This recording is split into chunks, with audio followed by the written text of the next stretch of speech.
Chapter 5. The Truth They Knew They Needed. The next morning, Alakoa woke me up in time for his morning ritual, per my request. I was groggy at first, but just a few moments after stepping out into the fresh air and placing my bare feet on the earth, I began to come alive. We went through the same practices as yesterday: sun gazing, breath work, some stillness, and a dip in the cold river before heading inside to get ready for the day. As we headed inside, I shared aloud how amazing I was feeling after the morning practices. Man, this stuff really works, huh? Sure does, he said with a smile. I gotta keep doing this every day when I get home, I said. But it's gonna be hard without you there to stay on top of me. Discipline has always been a struggle for me. Discipline? He asked. You think this requires discipline? Well, yeah, doing stuff like this every morning would be really hard for me. It's much easier to just stay in bed or lay around in the morning like I normally do. Except that I don't want to stay in bed or lay around, he replied. There's nothing in the world I'd rather be doing than this. Seriously? Seriously. The word discipline implies I'd rather be doing something else, but I'm forcing myself to be doing this instead. When in fact, I love my practices, and I love who I become through them. He looked at me and continued. You might need a little willpower to get the momentum shifted in the right direction, but once you fall in love with yourself through the process, it's not needed anymore. Fall in love with the process. Got it, I replied. Not what I said. I said fall in love with yourself through the process. That's the key. Fall in love with myself? I said with a snicker. Sounds kind of weird. Maybe. But that's all part of your journey too. Getting past those blockages, he answered. If feeling weird is going to stop you from doing important things, then this is going to be a long journey for you, my friend. We stepped into the kitchen. Alakoa pointed at the fridge. There's plenty of food. If you're hungry, help yourself. You're not eating? I asked. Nah, I'm going to fast today. Really? Why? My body asked me to. It did? Yeah, I got a really clear message while we were meditating. You mean just now? I turned and looked behind me toward the yard. Back there? Mm-hmm, he replied. How do you know? I asked inquisitively. It just came in, loud and clear. I don't really know what else to say, he answered as he shrugged his shoulders and started heading towards the stairs. At this point, the messages just come in and I listen. I don't stop to question them. Okay, I responded as I looked around the kitchen. Should I fast too? Did your body ask you to? He shouted from the staircase. No, I answered. Then definitely not, he replied. Today's a big day. We need you feeling good for the first day of orientation. I instantly got nervous as he reminded me today was the start of orientation. Right, okay, I replied before walking to the fridge to find some fruit. I did my best to channel my inner Heyoka while I prepared some melon and berries. A few minutes later, Alakoa returned from upstairs, dressed and ready. Orientation doesn't begin till early afternoon, so we're going to head back into Equilibrium to meet with Chuk. Chuk? Who's that? Master Machuca, he replied. I call him Chuk. Okay, who's he? He's a healer I've worked with my entire life. Healer? I responded. Why do you need to go see a healer? You're like the epitome of health. And he's the big reason why. He's guided me since the day I was born. In fact, he was right there when I was born. He's been a close friend of the family forever.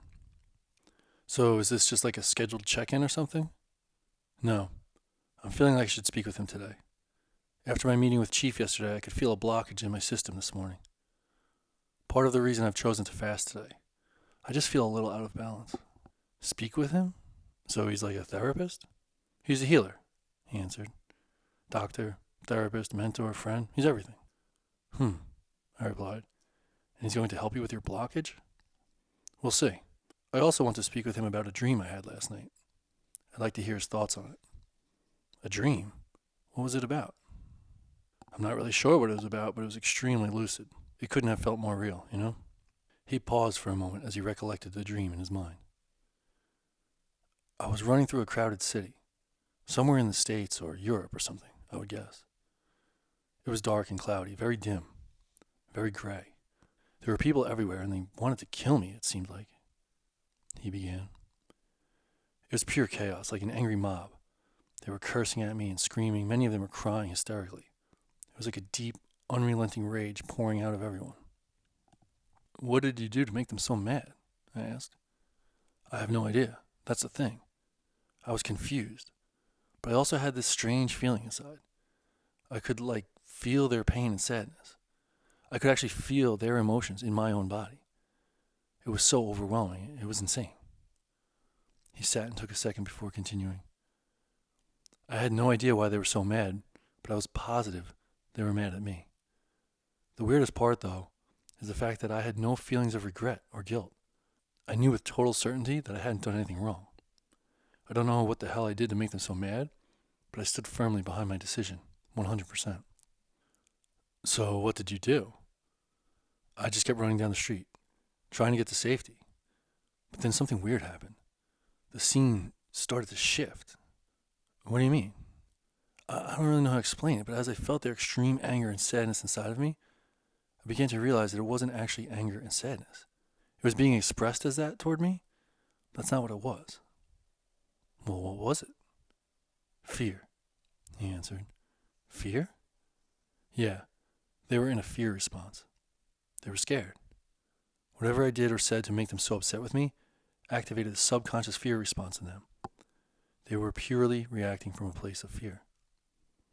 So what did you do? I stopped running from them. A woman came up to me crying and screaming and swinging her fists at me, and I just stopped and stood still. And when she got to me, she dropped to the ground and wept at my feet. I could still feel her fear. It was crazy strong, but the anger stopped. It was only a guard. And then what happened? Then she looked at me through her tears and whispered, "Thank you." Thank you? Why thank you? I don't know. I guess she knew that whatever it was that was making everyone so mad was actually a good thing. He explained. Then the dark, dim sky turned blue and bright, and the colors around me became bright and vibrant. The people were still sad, angry, and even humiliated. I could still feel it all, but above all those things was one very specific energy that overtook everyone. What was it? Gratitude, he answered. They were all thankful. They somehow knew that they were all going to be better because of this. That was unmistakably clear. Wow, I replied. But you still don't know what it is that you did? Nope. He crouched to the floor and began tying on his sandals. What a bizarre dream, I said. You're going to tell your doctor about this? Seems like a weird thing to talk to your doctor about. Dude, if you want to last here, you're really going to have to let go of these preconceived notions about what's weird and what's not. Oh, right, I replied sheepishly. Plus, I want you to meet him anyway. Let's head out. A really common question I get from listeners is, what song is that? Regarding the theme song for the show. I used it in the initial 2 chapters that were released back in October of 23, and I've used it in videos on Instagram and, of course, the trailer for this audio series. So I want to answer that question for anyone who might be wondering and show some love for the artist, whose name is Rigzin. And she so kindly allowed me to use this song simply because I asked. I first heard the song at the beginning of a DJ set on YouTube, and when I heard that drop, I got goosebumps all over my body. And I said, that's the song. I need that song. So I reached out, told her that same story, and she said, sure. And I really want to acknowledge her for that generosity and openness. To help give back, I'd love for everyone to download the song on Bandcamp and or add it on Spotify, maybe click the thumbs up on YouTube, and all those things that make an artist feel good. All the links are in the description below. Let's show her some love. Thank you so much. Back to the show. This time, we entered Equilibrium through a different entrance. But like yesterday, we entered with the same ritual. We walked down a street that eventually turned into a path into a much more wooded area, which led us into the jungle. The jungle was quite dense. Before I knew it, we were hiking up a fairly steep incline into the cliffs. I hadn't noticed until just now, but I was really sore from yesterday's walking. I could feel muscles in my legs I didn't know I had. I was concerned about how much further we had to go, but just a few moments later we entered an area that seemed to be our destination. There were little huts and small buildings built into the sides of the cliff. One seemed like a main welcome office with large windows exposed to the jungle, and there was a yoga deck overhanging the cliff with views out over the ocean. As we walked past the deck, I could see there was a class in session of about a dozen people. We bypassed the welcome office and headed further up the path. Alakoa was clearly familiar with the grounds. Around the bend, there was a beautiful waterfall and swimming hole with a group of people bathing and jumping off the rocks into the fresh, clear water. My first impression of this place reminded me of a resort or retreat center or some kind of high-end nature getaway. This is a medical center? I asked. Yep. Beautiful, isn't it? But it's not what I was expecting, I replied. Why are all these people here? Various reasons. Depends on what they're working through. If they are here, they've very likely been recommended time here by their healer. You mean they get prescribed time here? Mm-hmm. Wow. I wish my doctor would prescribe me a vacation instead of medicine, I said with a laugh. This is medicine, he answered quickly. Time here is spent exploring various healing modalities, group classes, workshops, shamanic circles, everything. We have a saying in Ocablaya, todo es medicina. It means, it's all medicine. I looked up into the mountains and saw a bunch more buildings and structures, some even at the very top of the mountain. Depending on what you need, your healer could recommend several things. It could just be a few days, could be a few weeks, or more, Alakoa explained. There are areas of isolation to go totally inward. There are healing groups for more outward community healing experiences, and everything in between. So you're saying I could go to my healer because I'm not feeling well, and she might stick me up on top of the mountain by myself for a week? Possibly, he replied. There are infinite scenarios, but there's one thing that is consistent with visits here. What's that? No matter what, while you are here, you will be on both sides of the healing equation. What's that mean? I asked. It means you'll be here for your own healing, and you'll also be active in helping others on their healing journey. Really? Why? Because the most important step in a healing journey is helping others along theirs. That's how humans heal most effectively. But how can I help others? I'm not a healer. I'm not certified or anything. Maybe not, but can you listen when someone talks? Can you encourage someone when they are down? Can you hold someone accountable? Can you sing, dance, laugh, and be present? He looked toward me as we walked. Can you have compassion and empathy? Can you show someone that they're not alone? I just listened and processed. This is a very outside-the-box idea to me. Healing is a two-way street, he finished. Makes sense, I guess, just not what I picture when I hear the word healthcare.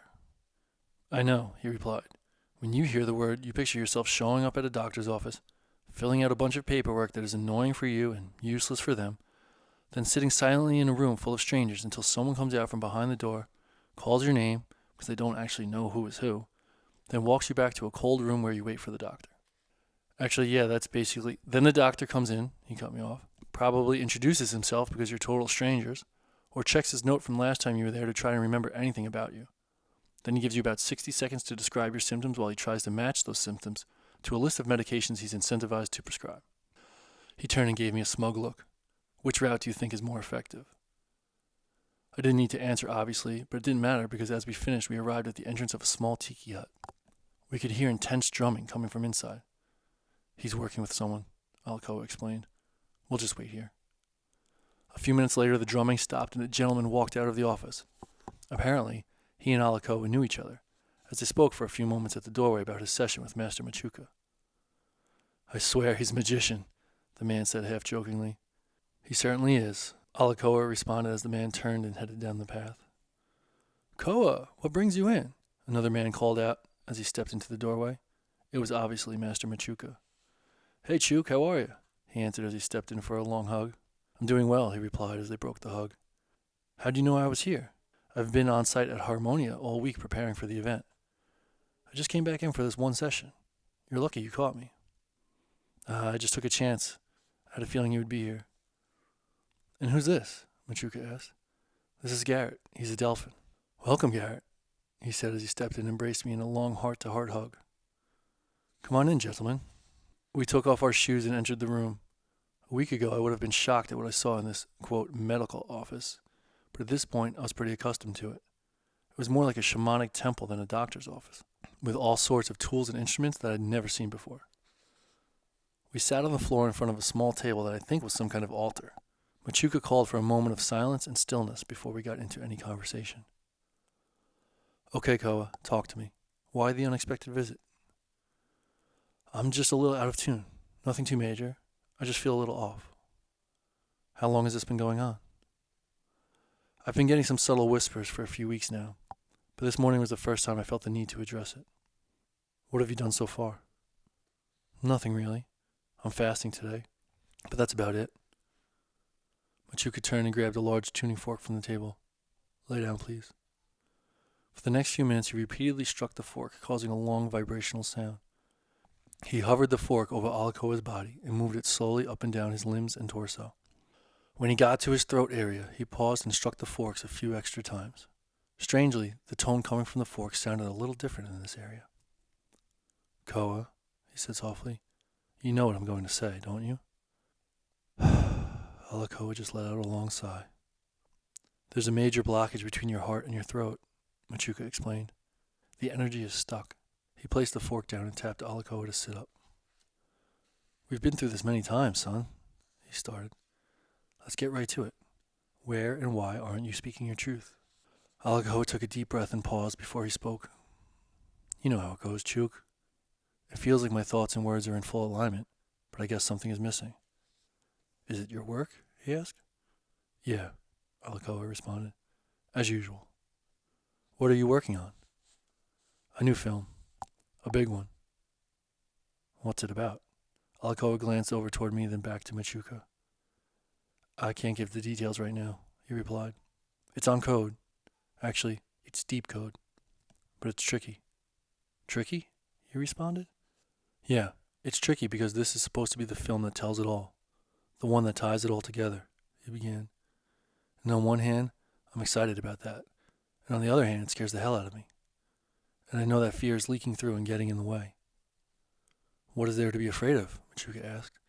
Your fans know you only speak truth. They are prepared. Yes, I know, but ever since I started planning this production, I've just had this feeling that this film is going to end up being viewed by people beyond my typical audience, he said. I didn't know why, but I just had a feeling. So whenever I thought about this information getting beyond Okablaya, it felt almost dangerous. He hung his head for a second, something I'd never seen him do. And now Chief Ingonyama called me in yesterday and told me we're going to intentionally set it viral across the Western world. Millions of people will see it. He replied. This is tricky. I'm fully aware of the fear, and I'm working through it, but I know it's holding me back to some degree. But this is pure code, Alakoa, he stated in a reassuring tone. You know you are protected. Yeah, well, Jesus taught code too, and look what they did to him, Alakoa said with a sarcastic tone. And 2,000 years later, his teachings are still helping people all over the world. You think Jesus would go back and change anything about his journey? You think he regrets speaking truth? Machuca replied. Okay, fair enough, but that's not really the outcome I'm looking for, all right? He replied. I want to speak the truth, but I'd also like to keep myself out of danger. You know that's not possible. You know the risks of this work. I know, but I find myself holding back in the littlest ways. You know, just erring on the side of caution by omitting certain topics. If it's not the whole truth, then it's not the truth, Machuca responded. You know this. I do, he replied, again dropping his head. Do not hang your head, Koa. You are human. The fear is false protection. You think that if you recognize the fear and dim the light just a little, just enough to protect yourself, then you'll be safe. He stood up and walked toward the window, looking out over the hillside. But it's a trap, son. Succumbing to the fear is not how you protect yourself. It's the opposite. Half-truths are the fastest way to get yourself in a mess. If you want protection, you need unwavering faith. He walked back over to Alakoa and looked him in the eyes. Unwavering faith. Do you understand? Yes, he replied, lifting his head back up. But it's like this vicious cycle. The more truth I speak, the more risky it is. The more risky it is, the more fear creeps in. The more fear creeps in, the more tempted I am to hold back. I understand, Machuca said. And I know if there's anyone who can manage this challenge, it is you. Alakoa let out a long sigh before responding. I know. A moment later, Machuca turned toward me. And you're here to help him with this film? Me? Oh no, I'm just here for orientation. I just got here 2 days ago. Is that so? he replied slowly, staring at me like he was trying to figure me out. Have you yet discovered why you were here? No, not really, I replied. I want to learn more about the Primordial Code, for sure. But other than that, I don't really... Why do you want to learn about the code? He cut me off. I mean, why wouldn't I? Alakoa tells me it's like the key to everything I need. Was all he replied as he continued to stare at me. I just sat there being stared at for several awkward seconds before I decided to divert the attention away from me and back to Alakoa. Didn't you want to tell him about your dream, Koa? I asked. A dream? Machuca responded. Yeah, I had a very lucid dream last night. Please, do tell, Machuca invited. Alakoa proceeded to recap the dream in full detail. Machuca listened intently, and when he was finished, he asked just one question. So they were afraid of the truth? Yeah, Alakoa responded. That's the feeling I got. Why do you think that is? He followed up. I think I know why, I blurted out. They both snapped their heads toward me in surprise. Go on, Machuca said. I mean, I don't know for sure, but I think people are scared of truth when it goes against their longest held beliefs, you know? I looked back and forth between the two of them as I spoke. Alakoa said it very clear to me the other day. He said people will go to the edges of the earth not to challenge their long-held beliefs. I think it's because it forces them to accept that they've been wrong about something their whole life. Or worse, lied to by the people they trust. Alakoa taught you this? Machuca asked. Yeah, I replied. And he told me that's why people don't really want to change, because they have to admit they were wrong. The people in the stream were super angry. They didn't want to accept whatever Alakoa was saying, but by the end, they were thankful. They knew they were now better because of it. It was the truth they knew they needed. I paused and turned my attention toward Alakoa before continuing. The truth had set them free.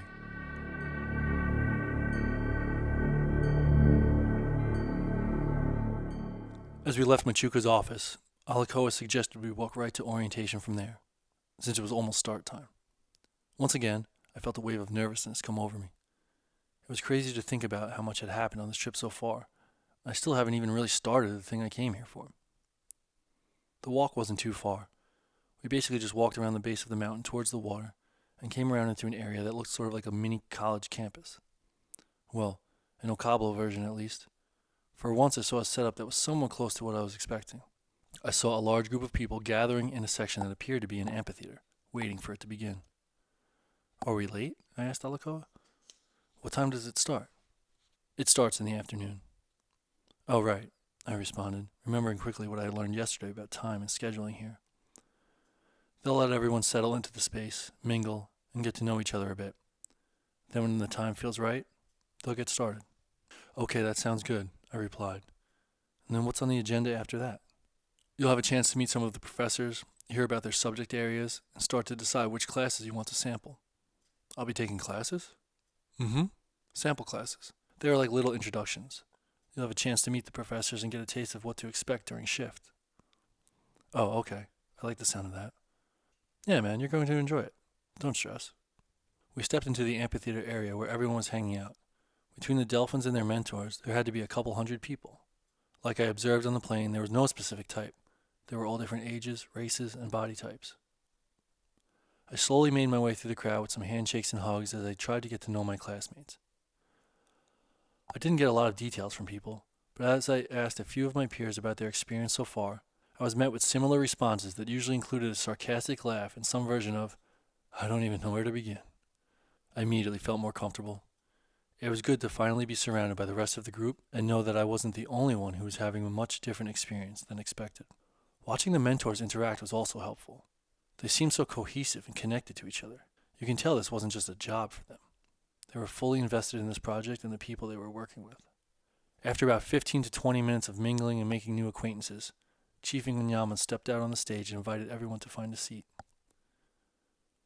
Welcome to Project Delphinius, one of the most important and impactful missions in all of Okablaya, they began. Each of you have found your way here for different reasons. For some of you, the reason is clear. For others, it is still a mystery. But whether the why is clear or not, you are here and you are committed, and for that, we commend you. We all gave a round of applause. Although none of you have ever heard of this project prior to joining, it has been running for over a decade, and the impact we've had across the entire world is immeasurable. Now you will have the opportunity to play an important role in the continued effort and expansion, at a moment of time, which you all know, could not be more crucial. He slowly walked back and forth on the stage. In a moment I will turn it over to our panel of professors. But before I do, I want to express my sincere gratitude to each and every one of you for your participation. I wish you all the best of luck. Aho. Aho, we all responded from the crowd, followed by another round of applause. Next, about a dozen or so professors walked out onto the stage and sat on the floor. Right away I saw Heyoka. There he is, I whispered to Alakoa and smiled. Alakoa laughed quietly. Yep, there he is. As I got set to speak, Alakoa whispered, Pay attention to how you feel during their intros. You'll choose 2 sample classes to take tomorrow based on this. Okay, got it, I replied as I dialed my focus toward the stage. Over the next hour, each professor stood up and spoke a few minutes about who they were, what led them here, and the subject matter in which they specialized.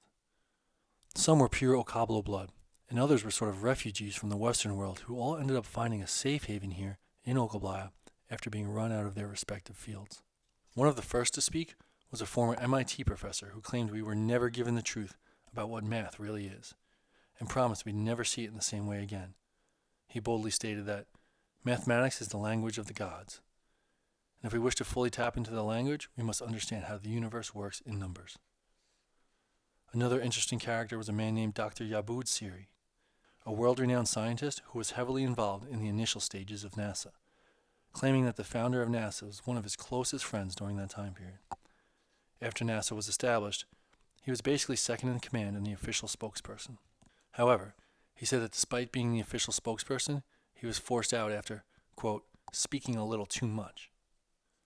Next up was another controversial figure named Dr. Gleason.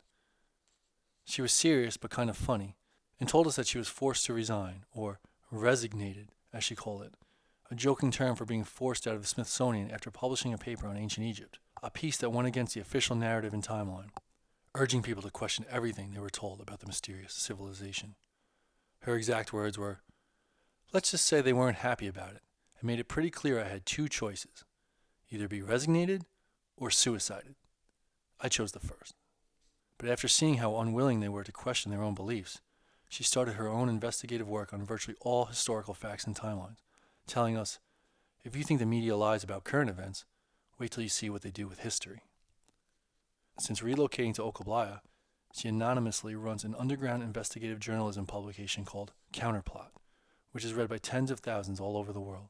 And the class she teaches here is called Counterplot Hypotheses, which is taught in a format called the Socratic Method. Another professor that stood out to me was a quirky fellow named Ziegler Roddick. He referred to himself as a futurist who theorizes about what civilization will be like in the coming decades and centuries. He had written a book in 2012 called The Boring Twenties, with the subtitle, Why Modern Comforts and Conveniences Have Us Bored to Death, literally. In the book, he theorized by the year 2020 the world will have reached what he calls peak boredom, as an unexpected byproduct of advancements in technology.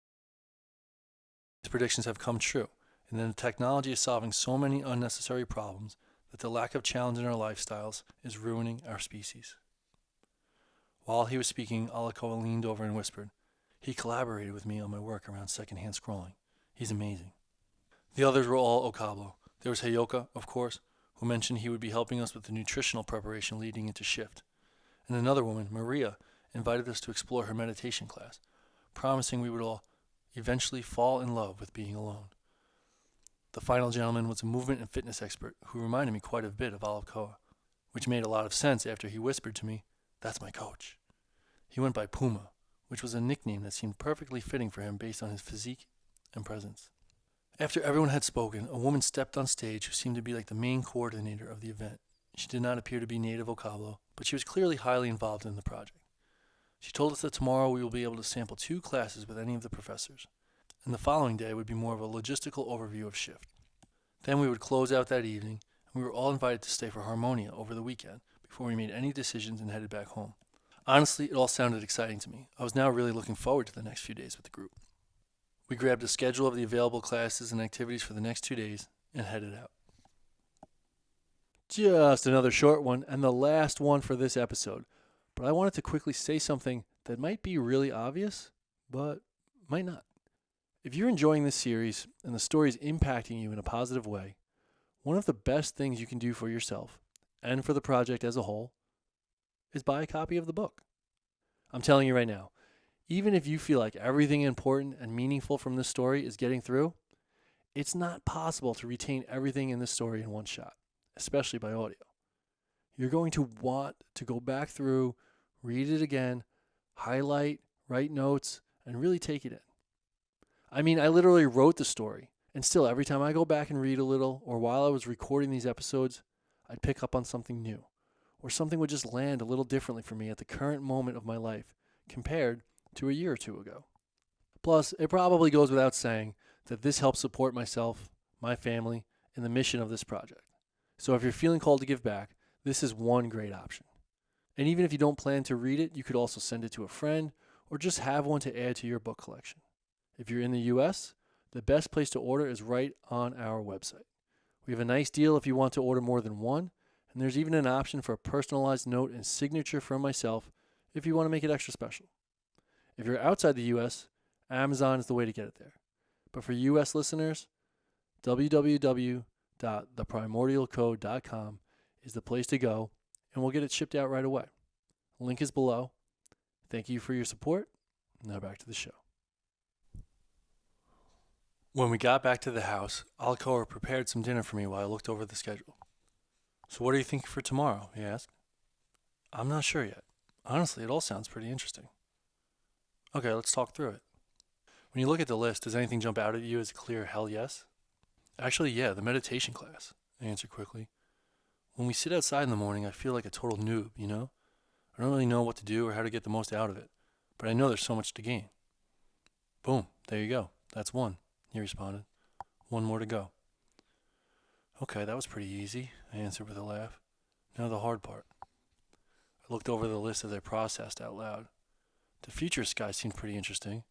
He's a little out there, but if you say he's legit, I believe you. The NASA guy seemed pretty cool too. I'm kind of a closet space nerd, so it'd be fun to hear some inside information from someone who was so closely involved. I continued to look over the schedule as I recalled back to each of their introductory talks. I'd say the counterplot lady is a hard no, I shared. Why is that? I don't know. She was a little wacky, I thought. She kept using the term counterplot hypothesis, which I came to realize was just another term for conspiracy theory, I explained. And if there's one thing I am definitely not, is a conspiracy theorist. Those people drive me nuts. How much time do you spend investigating these conspiracy theories? He asked. None, I snapped back right away. I don't give that stuff the time of day. He didn't answer right away. I could see him thinking. I'm sensing a little unwillingness to explore the unfamiliar, he answered. Would you agree? Well, I don't know if I'd say unwilling, just uninterested. It's not my thing. Meditation isn't your thing either, but you didn't hesitate with that choice. Yeah, but if I learn how to meditate, it can help my life in so many ways. If I become a conspiracy theorist, where's that going to get me? I'm already having enough trouble finding a girlfriend. Hey, if you're afraid of what you might find, then you should stick with one of the other choices. Afraid? No. I'm not afraid of what I might find. I'm just not interested. I told you already. I don't want her telling me what to believe. She's not going to tell you anything, he replied. The class is taught in the Socratic method. That means she only asks questions. Only asks questions? How can there be a class if the teacher only asks questions? There's only one way to find out, he answered with a smug grin. I shook my head in frustration and gave the list one more look before sliding it back down on the table. All right, fine.